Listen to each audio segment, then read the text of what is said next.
បាទសួស្តីដល់ពុកម៉ែបងប្អូនយាយតាកូនខ្មែរគ្រប់រូបគ្រប់មជ្ឈដ្ឋានទាំងអស់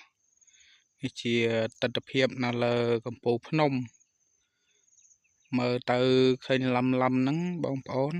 ជាភ្នំខាងវាលវែង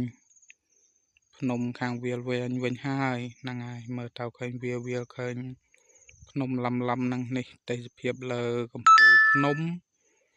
ផ្លូវឡើងតនៈចទាលតែនេះមកហួសតនៈចទាលឆ្ងាយហើយបងប្អូនឆ្ងាយមែនទែននេះបងប្អូនតាមបណ្ដាញសង្គម Facebook តាមបណ្ដាញសង្គម TikTok YouTube ក្តីឆ្ងាយណាស់ខ្ញុំបាទឡើងមករត់ឆ្នាំនេះ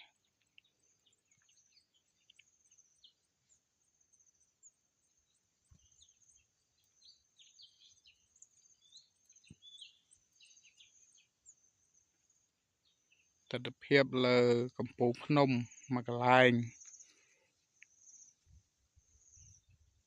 មើលទៅឃើញលឹមហ្នឹងទៅខាងភ្នំខាងវាលវែងហើយចូលទឹកដីគ្រួសក្រហម